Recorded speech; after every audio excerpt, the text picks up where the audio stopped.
yang akan berjuang untuk semua rakyat. Saya minta Dedi Mulyadi dan Dani Wiranata agar segera dibantu, didukung supaya bisa membantu saya di pusat, bisa membantu saya di Jakarta untuk kita bela rakyat Indonesia. Terima kasih. Terima kasih Pak, salam buat Bapak, sehat selalu. Tetap semangat untuk Kanjeng Prabowo. Terima kasih. Prabowo Subianto unggul. Terima kasih. Terima kasih. Terima kasih. Terima kasih Pak. Terima kasih. Terima kasih. Ya. Salam hormat. Ya, terima kasih.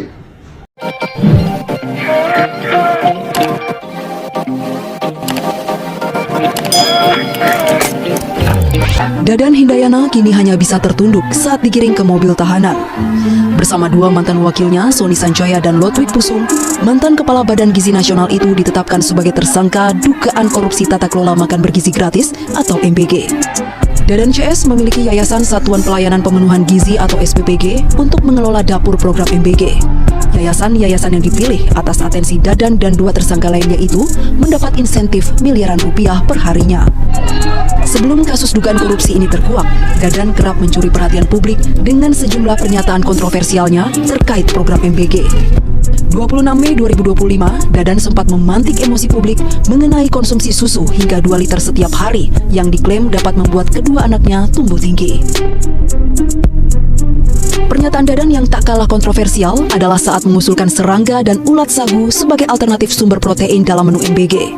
Saat itu, Dadan mengatakan sumber protein dalam MBG tidak harus ayam, telur, atau daging. Pengadaan barang dan jasa di BGN beberapa kali juga dinilai sebagai pemborosan dan janggal. Dugaan korupsi tercium lantaran barang yang dibeli BGN di atas harga pasar. Di antaranya pembelian 21.000 sepeda motor listrik dengan harga 42 juta rupiah per unit. Lalu pengadaan barang lainnya seperti 32.000 pasang sepatu dan tablet yang tidak sesuai ketentuan dengan total anggaran miliaran rupiah. Dan pernyataan paling terbaru adalah soal rencananya untuk ekspansi program MBG bagi pelajar Indonesia di Jeddah, Arab Saudi. Namun wacana ini langsung dibanjiri kritik pedas lantaran pelaksanaan MBG di dalam negeri masih dipenuhi sejumlah persoalan. Rencana ini pun gagal diwujudkan karena Dadan dan kawan-kawan kini sudah dicopot dan resmi menjadi tersangka. Yang bikin masyarakat Indonesia geram ya, yang beli motor listrik, beli kaos kaki miliaran ya, ini bos MBG atau kepala BGN Dadan Hindayana hari ini resmi dicopot. Alasan pencopotannya ini dia. Alasan Presiden Prabowo copot Dadan dari kepala BGN ada catatan dan masalah kedisiplinan. Dan inilah pengganti kepala BGN, yaitu wakil BGN, Ibu Nani Deyang. Jadi Bu Nani Deyang ini orangnya sangat tegas.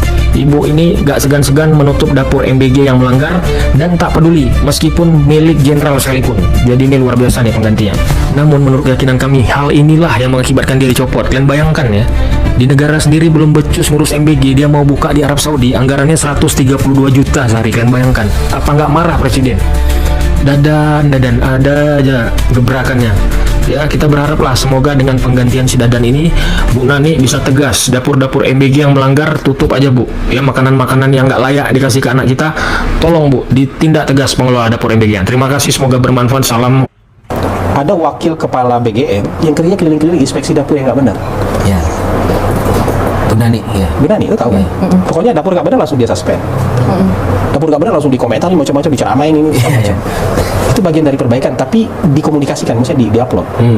Tapi kadang yang benar kayak gini sepi. Akhirnya Pak Dadan dicopot dari kepala BGN. Wah, seneng banget gua. Tapi harusnya bisa beraksi sama seperti Nadiem Makarim nih Pak Dadan. Banyak hasil kerjanya yang janggal banget soalnya. Kemarin padahal masih senyum-senyum bilang MBG bakal ada di luar negeri. Tahunya dicopot. Udah gitu nggak tanggung-tanggung, dua wakil kepala BGN-nya juga ikut dicopot. Ternyata didengar juga keluhan kita ya. Kita apresiasi dulu pemerintah. Nah, kalau Nadiem Makarim bisa didakwa karena dianggap gagal atau bermasalah dalam proyek yang dijalankannya, berarti Pak Dadan dan kawan-kawannya juga bisa banget didakwa kan? Orang anggaran yang dikeluarin aja banyak banget yang janggal. Kalau menurut kalian gimana? Nggak akan ada kemajuan Jawa Barat kalau apa? Cara berpikir kita semua normatif.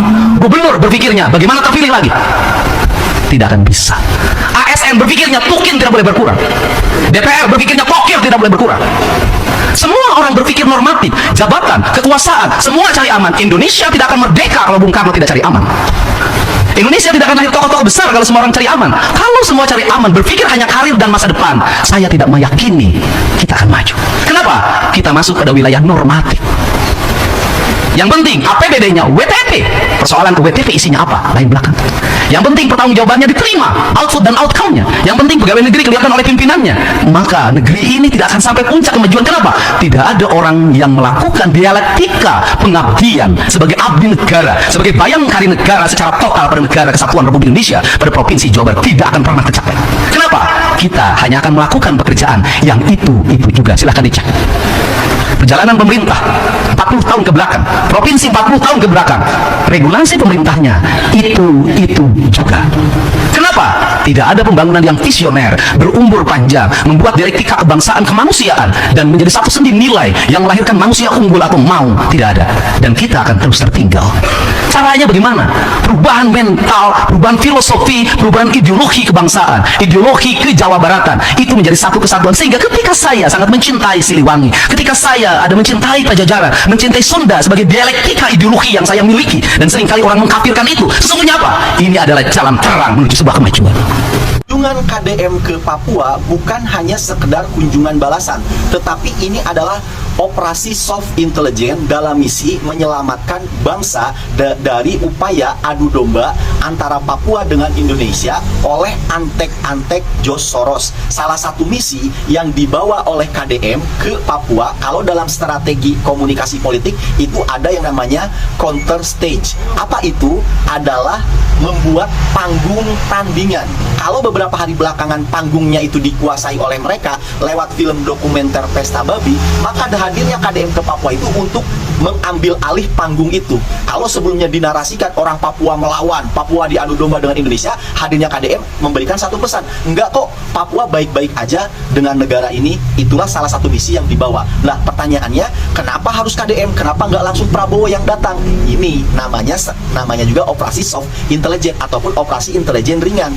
Nah, ini akan kalian temukan jawabannya kenapa harus KDM tidak Prabowo di channel YouTube Iksi Dewa dalam kurung Dewi aja. Nah, itu ular lemah. Nah, kemudian resi itu guratnya gurat air karena dia netral, independen. Bangga saya.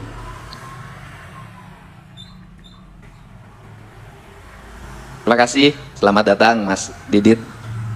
Atur nuhun.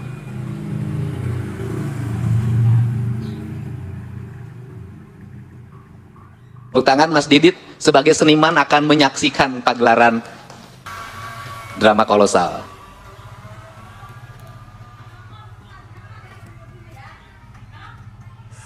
Bangga.